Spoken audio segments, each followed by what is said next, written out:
Welcome to another edition of the It's Cavalier podcast. It's your boy Mac. Tonight, our Cleveland Cavaliers took on the Milwaukee Bucks for the fourth and the final time this season. And guess what? Yet another series sweep was on the line. They entered tonight with 9 of those after their most recent victory over the Charlotte Hornets and look to do much the same entering tonight. In case you are wondering, these are the teams that the Cavaliers have swept now on the season.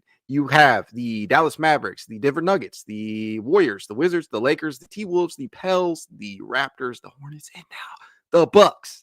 The Cavaliers have just been sweeping opponent after opponent after opponent after opponent. How can you not love this season? It's awesome.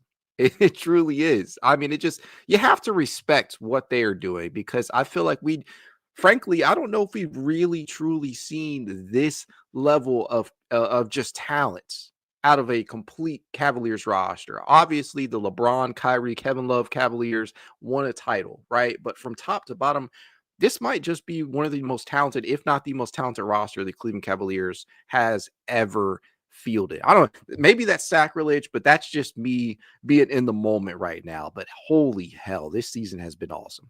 Tonight, again, would represent sweep number 10 and win number 54. And might add, prior to tonight, the Cavaliers were one of only 9 teams to begin a season 53-10 or better, with 5 of those teams winning a title. Cleveland is trying to become that 6th team.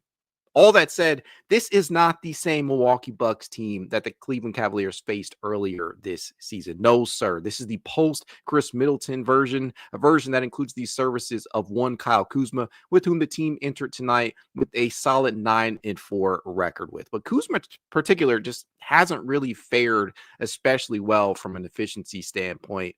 But nevertheless, he's been a solid addition. This is Kuzma prior to tonight with the Milwaukee Bucks. 14.8 points, 7.5 rebounds, 2.2 assists, 43.9% from the field, a paltry 31.5% from three-point range. That right there, that last part, that is why I was vehemently against trading for Kyle Kuzma, just because I felt the options that were out there, he just would not have fit well with Cleveland with his inefficiency from three-point range. But moving on from that, he was shooting 67.9% from the charity stripe, which is also not really great. And he was doing this in about 34 minutes per game. This was Kyle Kuzma prior to tonight's game. And Kuzma himself, I mean, there were points tonight where he made,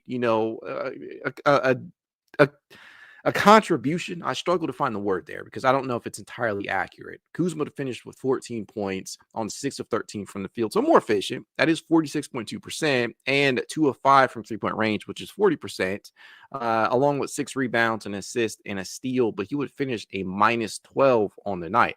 And I know plus minus is more of a team stat, but I just can't, I just can't help but think that this guy is still very much trying to adjust to his new digs and fit. And while that is understandable, they cannot all be DeAndre Hunters. I kid when I say that, but he's just trying to acclimate, and it just makes me appreciate the acquisition of DeAndre Hunter even more. It truly does. I'm not trying to throw any type of flack at him, but I'm so damn glad that the Cavaliers were able to acquire the services of DeAndre Hunter, who made some big plays tonight, much like he has since being acquired. And he is now a perfect 12-0. Holy shit. This guy does nothing but win. As for tonight, though, this was a tough one for many parts. As expected, Milwaukee was coming off a back-to-back, the first leg of which resulted in a very close loss to the Orlando Magic. The duo of Giannis and Dame in that one combined for 63 total points and still came up short. Part of that may have been the lack of bench production, as the Bucks only played 3 reserves, one of which was former Cavalier Kevin Porter Jr., who contributed 12 points himself off the bench in the game against the Magic. Now, speaking of bench production, the Cavaliers bench has been killing it lately, and that is putting it mildly. Post All-Star break, they are averaging 44.7 points per game, which is 4th most league-wide. They are the NBA best +9 over these last 9 contests prior to tonight. It's probably going to go up even further. So much of that has to do with the presence of DeAndre Hunter, obviously, but DeAndre is not the only reason why that is the case. As we all know, Ty Jerome has been having a tremendous season. I'd call it a breakout season, but we've seen similar stretches, just not nearly as efficiently. His days with OKC Thunder in year 2, somewhat similar, but just the efficiency was not there. This is by far the best he has ever played, and I think that he should be in the running for most improved player, but he won't get that award. Sam Merrill back to his sniperish ways as of late. Dean Wade is healthy and contributing. He put in a lot of work tonight, especially on the defensive end against the likes of Giannis Antetokounmpo. Ditto for a number of other Cavaliers. And Isaac Okoro, a player that I continuously find myself just arguing with people the value that he brings to the table, even in such short minutes, right? He is playing the fewest minutes of his career, but every single night that he is out there, he is providing something, whether that is fast break opportunities, whether that is high level point of attack defense. To me, I just don't get why people cannot understand why Isaac Okoro is still a pretty impactful player out there. Whether he's the 9th or 10th man, he will still play his role. And he had one particular stop on Damian Lillard tonight, who, if you guys don't remember, Tim Bontemps, this guy just cannot fucking give the Cavaliers any credit.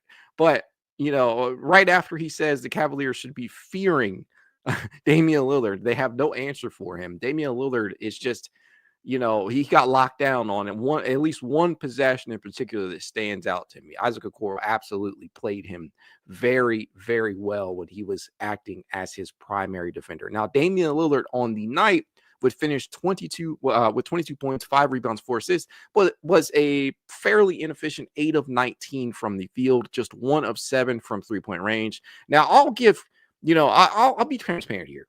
The backcourt duo, of Darius Garland and Donovan Mitchell weren't any better from an efficiency standpoint. They were actually quite worse. They were a combined 8 of 28. That is no bueno. That is pretty damn bad.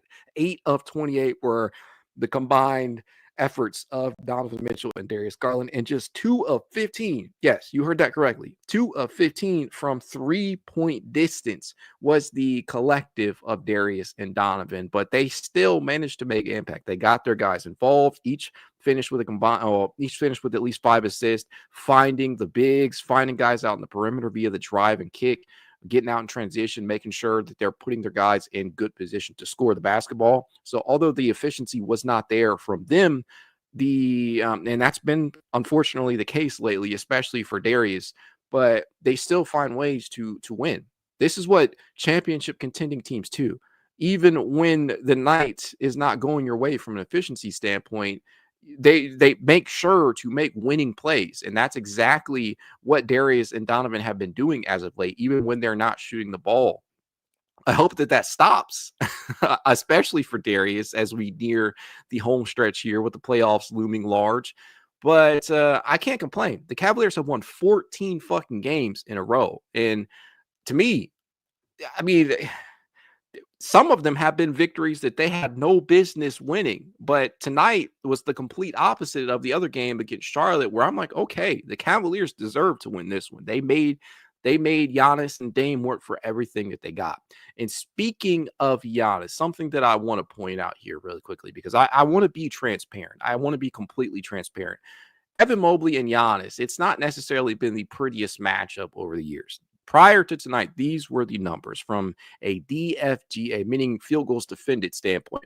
Evan Mobley, when defending Giannis Antetokounmpo, he has held him to 51.1% from the floor. And I say held because that really is not accurate. Giannis has basically been able to get most of what he has wanted against Evan. I gotta call it. I gotta be 100 with that. 1 of 3 from 3-point distance, and this was the record 4 and 3 prior to tonight against Evan. Now that record is going to go to 5 and 3. Evan holds the 5-3 matchup after tonight's victory in these 8 games. But conversely, Giannis has held Evan Mobley to 8 of 27, which is 29.6% from the field when functioning as his primary defender, including 2 of 6 from 3-point distance, and now sports the 3 and 5 record. Now, at the end of the day, a W is a W. The win is the most important stat, so you can throw most of this out of the window. But at the end of the day, you can't ignore it. If the teams face off in the playoffs at any point, this will be a matchup that people will have their eyes on. And Giannis is one of those guys where, frankly, there's no one real way to truly defend this guy. The name of the game becomes containment when it comes to Giannis Antetokounmpo. He's just one of those guys that typically he's so big, he's so lengthy. He can cover the basketball court in a matter of a dribble or two. And as crazy as that sounds, and he just basically gets whatever he wants. Tonight, he would finish with 30 points, 9 rebounds, 3 assists, 2 steals, and was 13 of 24 from the field. That is 54.2%. And he got to the line a good number of times. But the good thing is he only knocked down 4 of his 8 free throws. So Giannis is still not necessarily the most efficient from the charity stripe, but he is still playing at an MVP level. He is definitely going to be named. Does he meet the qualification? I don't. Maybe I'm tripping. But has he played enough games to meet the requirement? No, I don't think so. Tonight is his 51st game. What do we got? 14. Well, yeah, he can meet that. Assuming he does not miss any more time, he should meet the qualification for first team All-NBA. You got to meet that 65 game requirement. And assuming he doesn't miss any more time, yeah, he should surpass that. So he'll be first team All-NBA. He will not likely win the MVP, but he is right up there with SGA and Nikola Jokic and a number of others. But yeah, Giannis is Giannis. The name of the game is containment when it comes to Giannis. And as we all were probably already aware, he was going to come into this one and get what he gets. But with him and with Dame, you're okay seeding what they get or what they go off for, as long as you are containing the other pieces on the roster. You absolutely could not let Kyle Kuzma go off on you, and he did not. You could not let Brook Lopez do damage. And speaking of Brook, just a quick aside, can you imagine how quickly Brook Lopez's career would have ended had he never transitioned to the type of player that can space the floor? Uh, can you imagine how quickly his career would have ended? It would have ended a long time ago, or at least from a point of rotational minutes for a playoff contender or a championship contender. If you're the Milwaukee Bucks, his career would have stalled out a long time ago. So just crazy to see this guy at 38 still doing some of the huge things that he does. I think he's 38. But aside from that, you did not really allow the Milwaukee Bucks reserves and role players to really put on a show. Taurean Prince, a guy who came in shooting 45% from 3-point range, was just 2 of 6 from 3-point distance. That is 33.3%, and on just 2 of 7 overall. 6 points from him. So you did not let him truly burn you. He had a couple of them earlier on, but nothing that really felt truly impactful. AJ Green, Gary Trent Jr.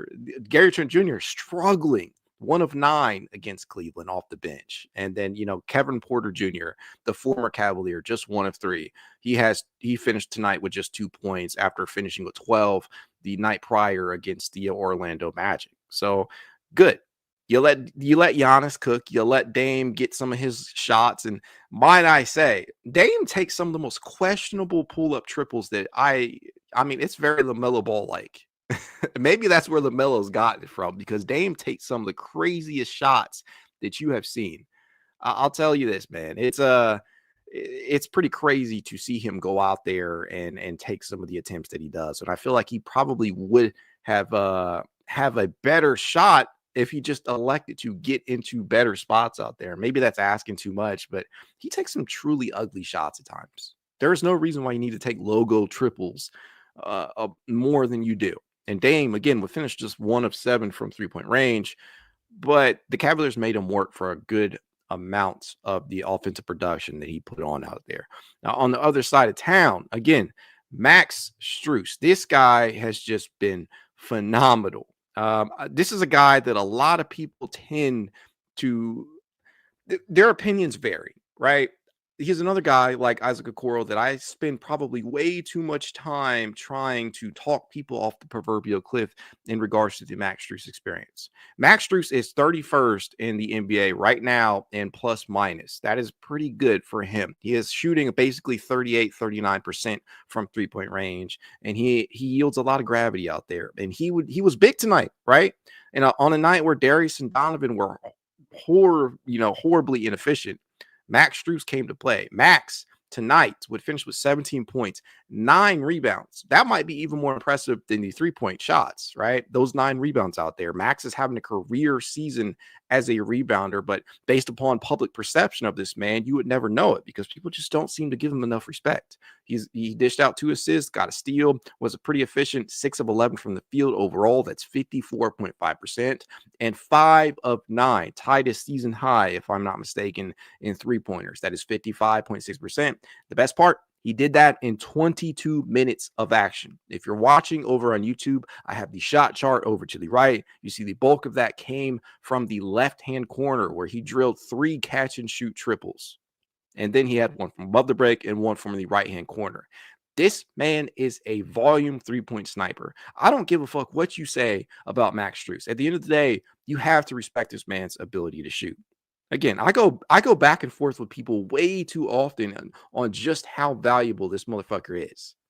If you don't agree with him starting, that's one thing. But if you want to bench him, I don't know what the hell you're watching because he still adds a lot of value out there. And that's all I'm going to say in regards to the offensive production that he brings to the table. Defense, I get it.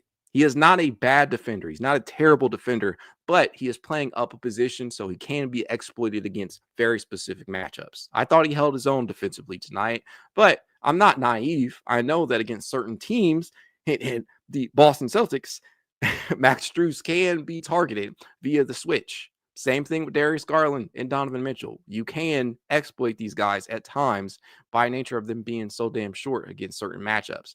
But that being said, as long as they can add in other ways, i.e. rebounding and point production, you should feel confident in giving them a good amount of rotational minutes. Max is not one of these guys who's going to play any more than maybe 25, 26 minutes a night.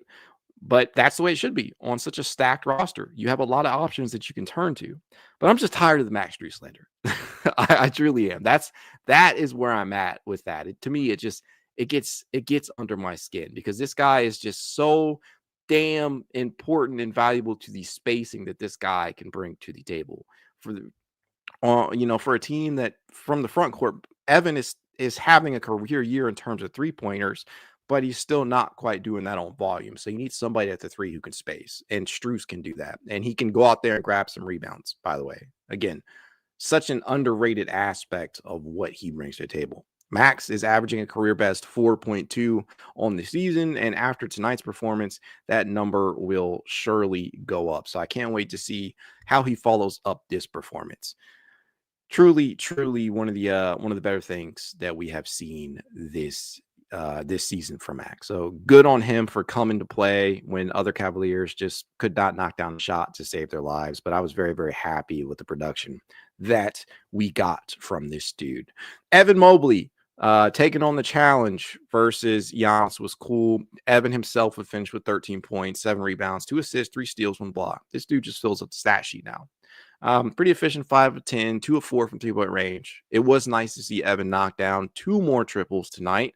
That is still an area of growth for him, obviously, but the more and more that he can continue to grow in that area, the more confident I think the Cavaliers will be in him taking that shot. Now, he entered tonight shooting 36.2% from range, which is obviously, not necessarily as high as last year's 37.3%. But it is coming on higher volume. He entered tonight shooting 2.9 3-point attempts per game. He is making 1.13 a game, which is solid in my book. And he has knocked down, as of tonight's game, 61 total triples, which is basically almost more than all of his 3 previous seasons combined, right? He has now 61 of 167 on the season. So I'll take that. He is becoming a floor stretching presence. And I don't think entering this season that there was any doubt that he wouldn't take a step forward in that regard. I've been pleasantly surprised rather, with the production that we have gotten from him in that regard, because prior to the season starting, I was in the mindset that this dude had to put up 3 or 4 a game, and we're getting that from him. He put up 4 tonight, and as long as he continues to do that, especially in a playoff setting, I think that things will get even better in terms of the spacing in the front court between Jarrett and Evan. And speaking of Jarrett, I really appreciated the minutes that he contributed.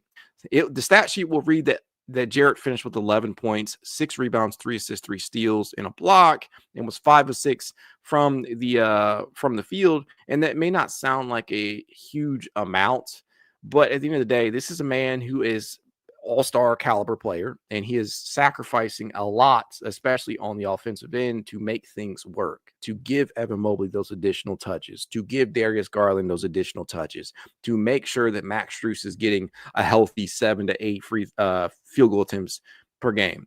And Jarrett is often the guy relegated to sacrificing the most, if not, the fourth man in the rotation most nights.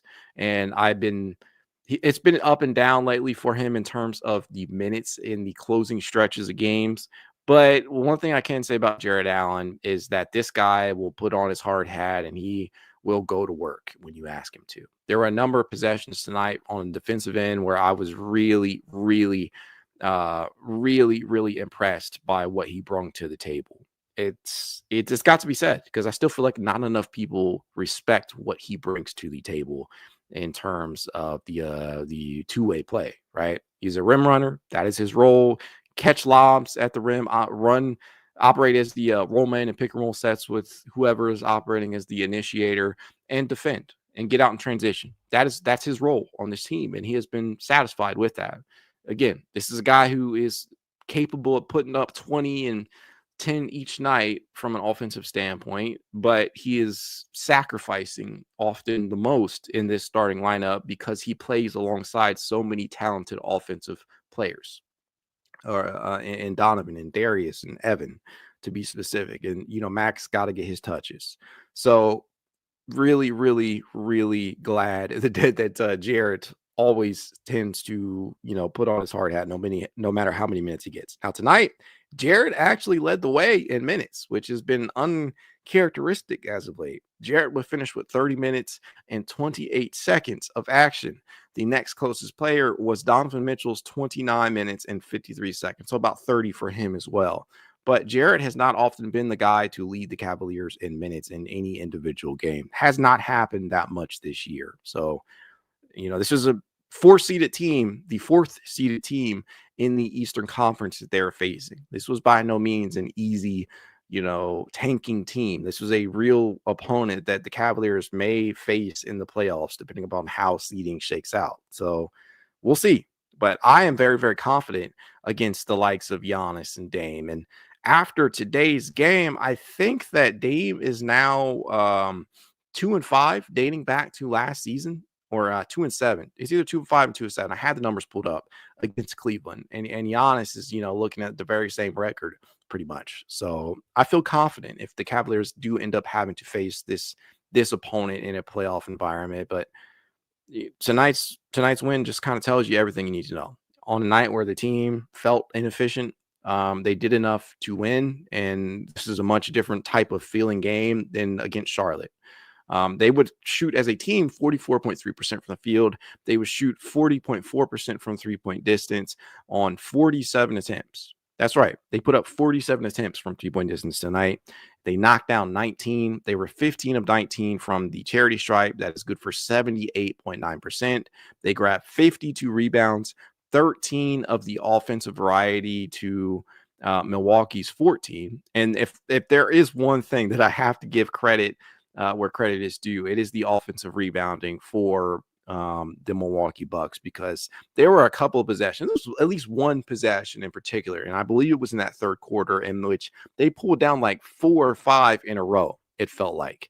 And that led to Milwaukee getting 16 second chance points. The Cavaliers outdid them by 1, by the way. They had 17, but it did feel like they were, they were scrapping for rebounds out there, and I gotta respect that, because I did not necessarily see that as the case coming into this one with the twin towers that we have in Evan Mobley and Jarrett Allen.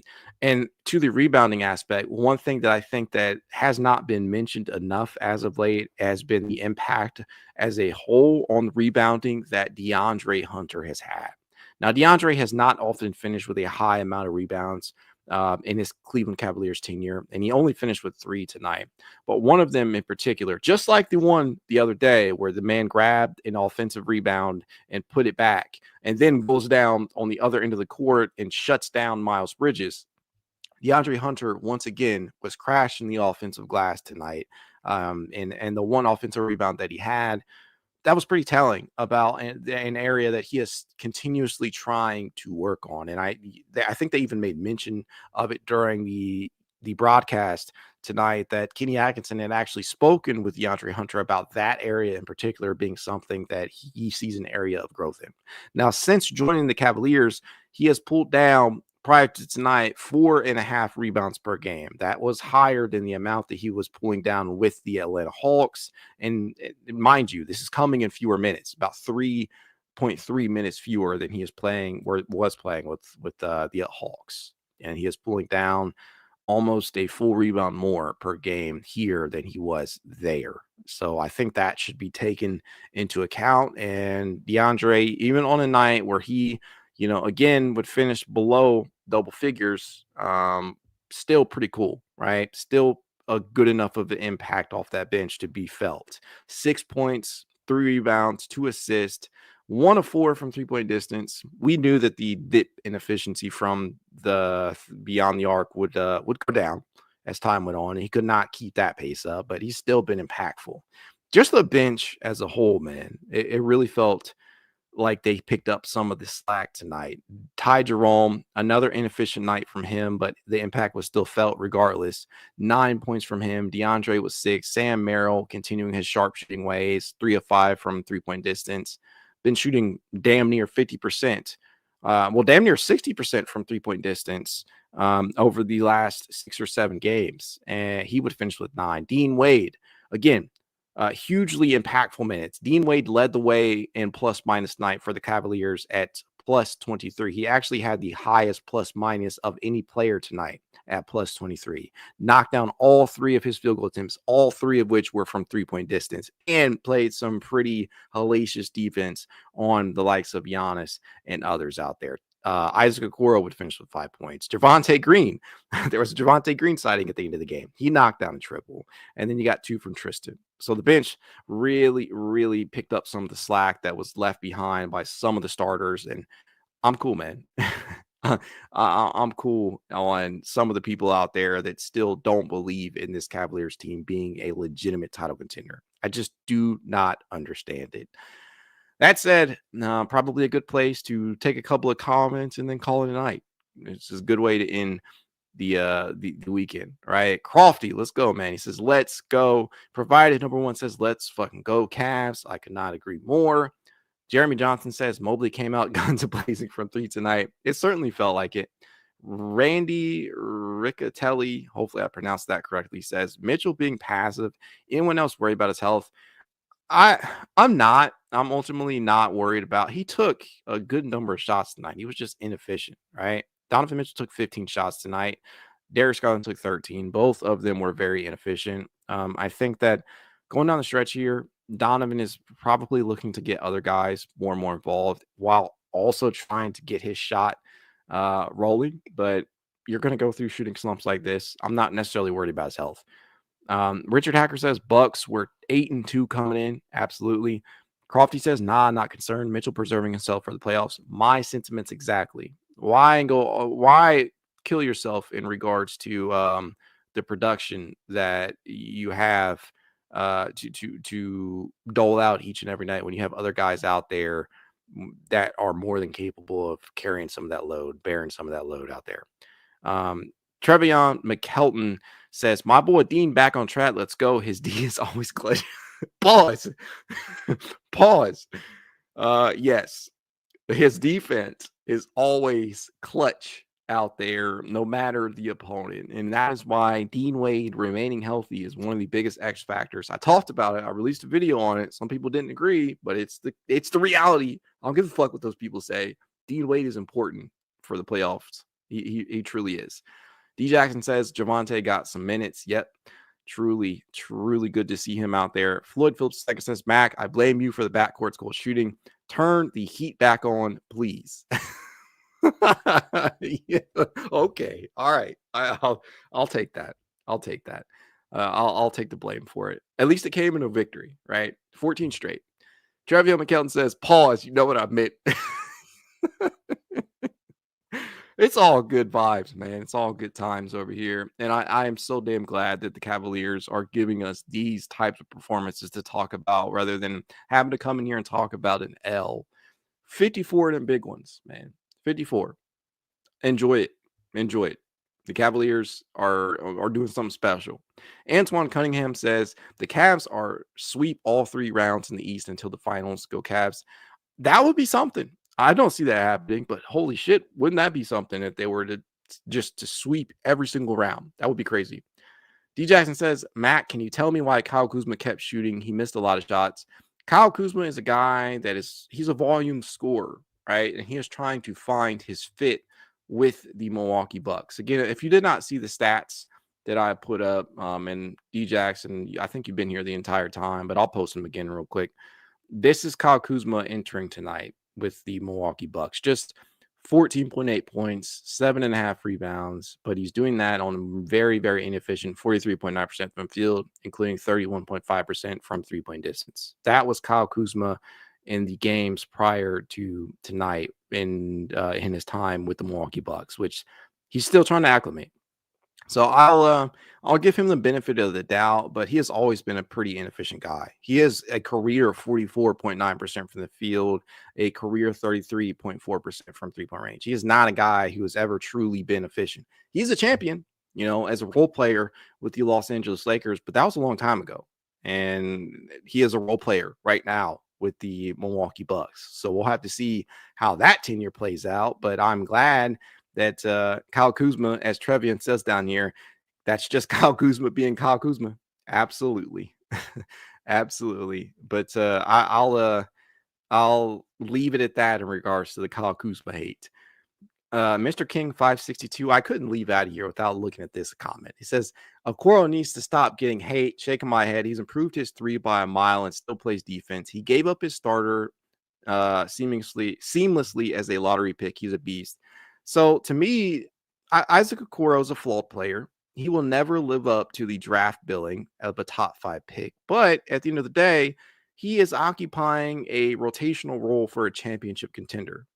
Why people are so up in arms that he didn't turn into the 3-and-D wing of the future for the Cavs, I don't know. I truly don't, because the Cavaliers appear to now have that with DeAndre Hunter.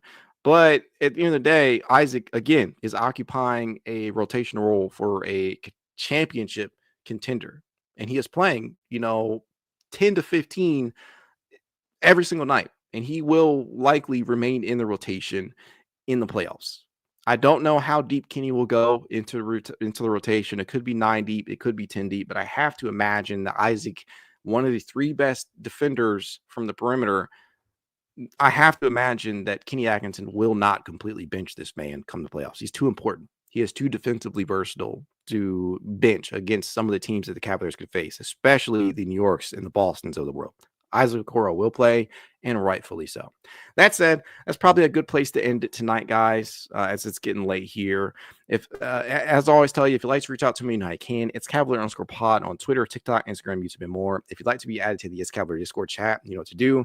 Leave a rating, leave a review, send a screenshot of said review to itscavalier53@gmail.com, and I will send you said invite. If you're watching over on X, like I know the majority of you are, do your boy a favor. Doesn't take too long. Go to YouTube, hit that like button, subscribe if you're not yet a subscriber, and hit that notification bell so you know when I am going live. Floyd Phillips II, before we get out here, says, do Cavs contact you for permission to use your audio and video clips in their documentaries? No, they don't, but I'm not mad, right? It's free promotion. To me, it is one of those things that you can never have enough of. It truly is. And it's always an honor when I hear my voice or, clip is played or something like that. But no, they don't usually reach out to me for permission, but I'm not mad at it. Go Cavs.